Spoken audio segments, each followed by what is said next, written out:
தேவனுக்கே மகிமை உண்டாவதாக. இந்த வார்த்தைகளை கேட்டுக்கொண்டிருக்கிற தேவ ஜனமே, கர்த்தருடைய பிள்ளைகளே, தேவனாகிய கர்த்தர் உங்களோடு இருந்து உங்களை காத்து நடத்துவாராக.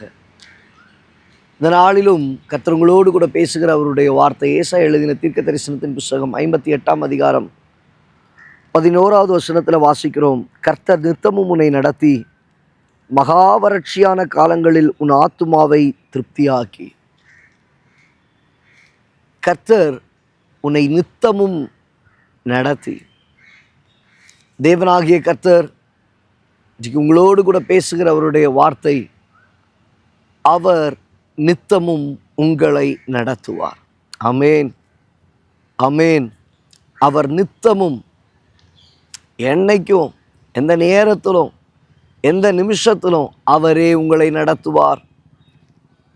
அவரே உங்களை நடத்துவார்.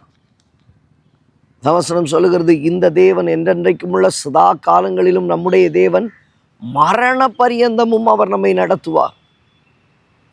மரண பரியந்தமும்.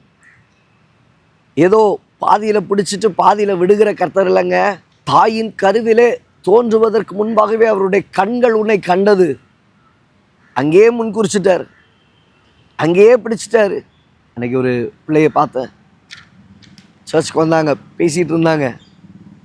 அவங்க சொன்னாங்க, சின்ன வயசுலேயே ஏசப்பாவை நான் தெரிஞ்சுக்கிட்டேன் பாஸ்டர். சண்டே ஸ்கூலுக்கு போவேன், அப்படி ஏசப்பாவை அறிஞ்சுக்கிட்டேன். இப்போது வளர்ந்ததுக்கப்புறம் அவங்க வேலை அது இது அப்படின்னு சொல்லி வெளியில் இருந்தாங்க. அன்றைக்கி யதார்த்தமாக அவருடைய நண்பர்களோடு கூட சபைக்கு வந்திருந்தாங்க. பேசினேன். நான் இப்போ சொன்ன ஒரு வார்த்தை, எனக்கு பிடிச்சார்ல, நீ எங்கே போனாலும் கர்த்தர் உன்னை பின்தொடர்ந்துக்கிட்டே இருப்பார். எங்கே கடந்து போனாலும் சரி, கர்த்தர் உன்னை தேடி வந்துக்கிட்டே இருப்பார். தாயின் கருவிலேயே முன்னறிந்த தேவன் உன்னை பாதி கைவிடுவதற்கல்ல, முற்றுமுடிய ரட்சித்து நடத்துவதற்கு, முற்றுமுடிய ரட்சித்து நடத்துவதற்கு. இப்போ பிடிச்சவர் செய்கிற காரியம் என்ன தெரியுமா? நித்தமும் உன்னை நடத்தி.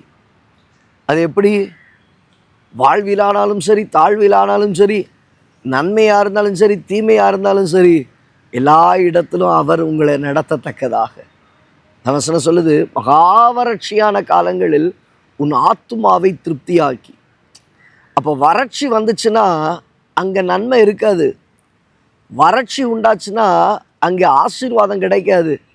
வறட்சி உண்டாயிட்டுன்னா அங்கே தாகம் இருக்கும் அல்லது பசி உண்டாகும். ஆனால் கர்த்தர் சொல்லுகிறார், அங்கே மகா வறட்சியான காலத்தில் உன் ஆத்துமாவை நான் திருப்தியாக்குவேன்.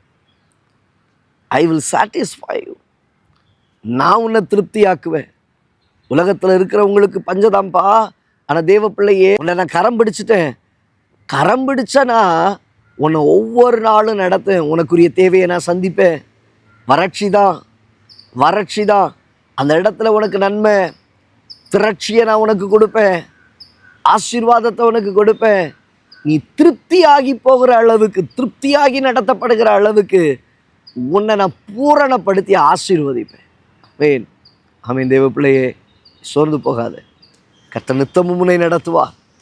வறட்சியான சூழ்நிலைகளில் உன்னை ஆத்துமாவே அவர் திருப்தியாக்குவார். ஆச்சரியமாய் கர்த்தர் உங்களை நடத்துவார். கண்களை மூடி ஜெபிக்கலாம். நல்ல தகப்பனே, இந்த வார்த்தைகளை கேட்ட உடைய பிள்ளைகளுடைய வாழ்க்கையில் ஆண்டவரே, கர்த்தர் உன்னை நித்தமும் நடத்தி மகா வறட்சியான காலங்களிலே ஆத்துமாவை திருப்தியாக்குவேன் என்று சொன்னீங்களப்பா. பிள்ளைகளுடைய ஆத்துமாவை திருப்தியாக்கி நடத்துவீராக. குறைவுகள் மாறட்டும், இயேசுவின் நாமத்தில் பிதாவே.